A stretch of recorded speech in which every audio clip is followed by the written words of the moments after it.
Well, let's start with why it's been so long.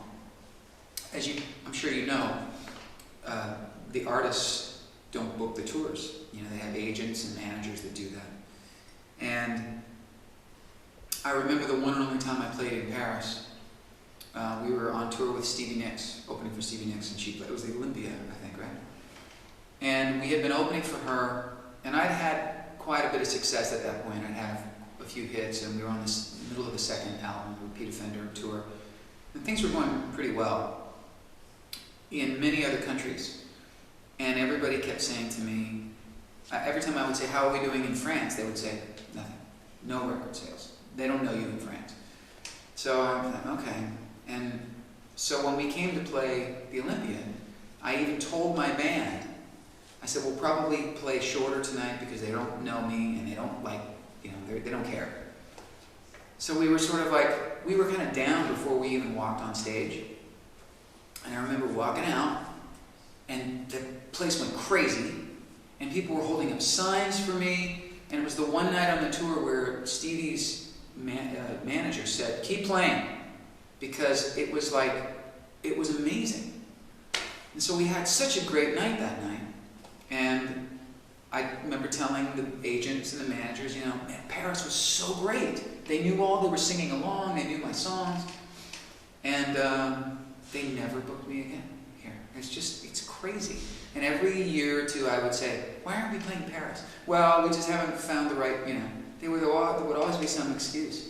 But it was a little bit difficult for me to make a big deal out of it because when they had 250 other shows that year, but I just kept, every once in a while I'd say, "Why aren't we playing Paris?" So it was sort of like, I feel almost ashamed that it's been this long, but this is going to be really fun. And it's sort of like starting all over again, an acoustic show. And so I'm just glad to be here now. Yeah, I'm only using the quartet tonight and in London tomorrow. Yeah, but this whole tour it's just been me and my piano player just on a few songs. But I've done a few shows with a quartet in the States, with a different quartet, and it's really special for me. It's really, I've played with orchestras before, and it's always with the band, so the band drowns out the orchestra. And I love that I love the arrangements. I wrote some of the arrangements for this tour. I'm using a couple of my father's original arrangements, so it's pretty special for me to be able to do that. Yeah, well, one verse is, there's a verse about, that makes me feel, that was my life, the last verse, having to give things away to get to the next step, letting people take credit for your work. But I thought, since I started writing Don't Mean Nothing, I knew I had to make it more universal. So anybody in any job that's ever struggled can relate to that song.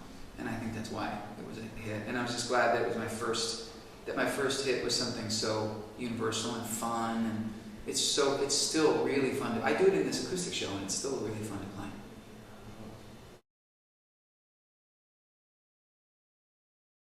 Lionel Richie reached out to me before I graduated from high school even. He heard my first few songs I'd ever written, and it was because a friend of mine knew somebody who knew somebody who knew somebody who knew somebody. It was that far removed. And Lionel Richie heard my cassette tape and was so cool that he called me up. I mean, I just can't say enough about him, that he would take the time to call up some kid in Chicago that he didn't know. And he was just very encouraging. He said, I hear a lot of tapes, and yours is really good, and I love your voice, and I think you're on your way to being a good songwriter, and you should think about coming out here to LA when you graduate from high school. It's just, it would be like, a young, high school basketball player having Michael Jordan say to him, you should think about really playing, because Lionel was just as big as you could get, at the time, and I was a huge fan of his. So, and then sort of true to his word, a year and a half later, when I moved out to California, he welcomed me over to the studio.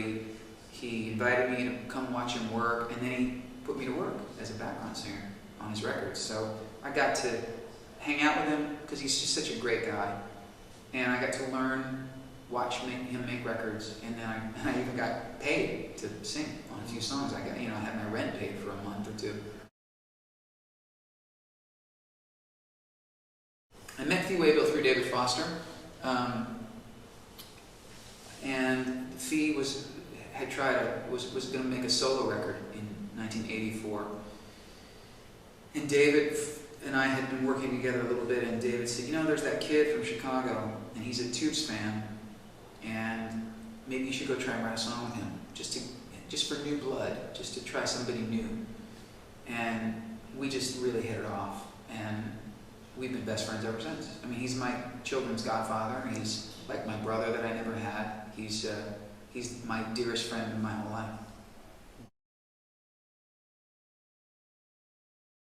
Bruce Geitch is another guy on a very short list of people that I really call friends. And there are a lot of people that I know that I like and that I have affection for, but I don't really use the word friend that much.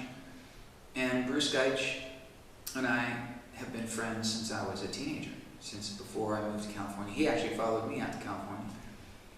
And Bruce and I sort of worked our way up together. We helped each other. We spent a lot of time together. We wrote songs together. He was helpful to me. I was helpful to him.